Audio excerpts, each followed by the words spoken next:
semoga selalu sehat ya.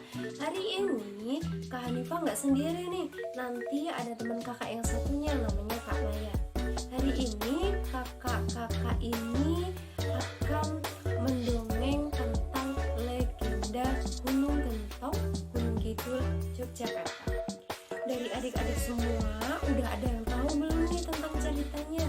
Kalau belum tahu, yuk kita dengerin bareng-bareng. Gunung Gentong, kisah Brawijaya di Gunung Kidul. Pada zaman dahulu, di tanah Jawa ada sebuah kerajaan besar yang bernama Majapahit. Ia bernama Prabu Brawijaya V. Ia mempunyai seorang permaisuri dan beberapa orang selir. Salah seorang di antara para selir sang Prabu ialah Ratu Mayangsari. Suatu hari, Ratu Mayangsari mulai menampakkan gejala bahwa ia sedang mengandung. Prabu Brawijaya kemudian menitipkannya kepada seorang saudaranya yang tinggal di desa dan hidup sebagai petani. Ia bernama Ki Jurusawah. Beberapa bulan kemudian, tibalah saatnya Ratu Mayangsari melahirkan seorang putra yang diberinya nama Raden Patah. Saat Raden Patah sudah mulai beranjak dewasa, ia pun melihat Ki Jurusawah akan berkunjung ke istana untuk mempersembahkan upeti yang berupa hasil dari sawah. Saat Ki Jurusawah berangkat, Raden Patah pun mengikuti dari belakang adik-adik. Ia mengikuti secara tiba-tiba. Sesampainya di istana, Ki Jurusawah pun langsung menghadap kepada sang raja untuk mempersembahkan upetinya. Sementara itu, Raden Patah mulai mengelilingi istana. Ia merasa kagum melihat barang-barang yang serba indah. Tanpa menghiraukan tata krama yang berlaku, Raden Patah pun langsung masuk ke dalam sebuah gudang keraton. Dan apa yang terjadi adik-adik? Ternyata Raden Patah memukul gong pusaka hingga menimbulkan suara yang menggelegar. Sang Prabu Wijaya pun terkejut. Lalu ia memerintahkan Mahapatihnya untuk melihat siapa yang telah berani memukul pusaka itu tanpa seizinnya. Ia melihat anak muda yang di tangannya masih menggenggam alat pemukul gong. Sang Mahapatih pun kembali ke istana untuk melaporkannya pada raja. Sang Prabu pun terkejut, sebab hanya dirinya sendiri dan beberapa orang saja yang mampu memukul gong pusaka itu. Sang Prabu kemudian berkata, "Anak siapa dia? Lekas panggil kemari." Raden Patah pun dibawa oleh para Mahapatih untuk menghadap sang raja. Sesampainya di istana, Ki Jurusawah pun terkejut dan Ki Jurusawah berkata, "Ampun Baginda Prabu, hamba sama sekali tidak menyangka kalau dia ikut ke kota. Sudah berkali-kali hamba melarang dia untuk ikut, tetapi rupanya secara sembunyi-sembunyi dia mengikuti perjalanan hamba." "Kau kenal anak muda ini, Ki Juru?" tanya sang Prabu. "Ya, hamba mengenalnya," jawab Ki Jurusawah. "Siapakah dia?" tanya Baginda. "Ia adalah anak asuhan hamba," jawab Ki Jurusawah. "Lalu anak siapa dia?" tanya Baginda. "Dia adalah anak yang dilahirkan oleh Ratu Mayangsari, Prabu." "Wah, kalau begitu dia adalah anakku," kata Baginda. "Benar Baginda Prabu," sembah Ki Jurusawah. "Kalau begitu, biarlah dia tinggal bersama saya," kata Baginda dengan gembira, sebab mengetahui anaknya sudah bertumbuh menjadi seorang pemuda yang gagah dan tampan. Selama tinggal di keraton, Raden Patah mempelajari berbagai ilmu. Selain pandai dalam ilmu kanugaraan, ia pun pandai dalam ilmu kenegaraan. Oleh karena itu, Prabu Brawijaya mengutusnya untuk mengepalai wilayah jajahan Majapahit di Palembang. Suatu malam, Raden Patah bermimpi didatangi dan diislamkan oleh Kanjeng Sunan Kalijaga. Dalam mimpinya, beliau berkata, "Jebeng Satu, sudah saatnya kau kembali ke tanah Jawa.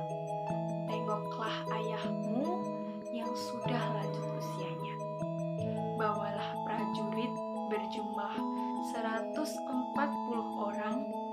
Namun, sebelum menuju Majapahit, tinggallah di daerah Glagahwangi dan dirikanlah masjid di tempat itu." Beberapa hari kemudian, perahu Patah berangkat ke tanah Jawa dengan para prajuritnya. Setelah perjalanan panjang, Prabu Patah dan rombongan tiba di Glagahwangi yang berupa hutan. Raden Patah dan rombongan pun mulai membangun masjid. Namun, Prabu Wijaya mendapat laporan bahwa Raden Patah datang dengan membawa ratusan pengawalnya. Lalu, apa yang terjadi adik-adik? Ternyata Prabu Wijaya mengira sang putra akan menyerang kerajaan Majapahit. Prabu Wijaya pun mengajak permaisurinya dan juga para patih-patihnya untuk melarikan diri dari Majapahit. Prabu Wijaya dan permaisurinya beserta pengiringnya menuju arah barat dan sampai di Gunung Kidul. Prabu Wijaya memerintahkan pengiringnya untuk membuka hutan dan membuka pedukuhan yang sekarang ini disebut dengan Desa Gagar. Raden Patah dan pengiringnya telah sampai di Majapahit.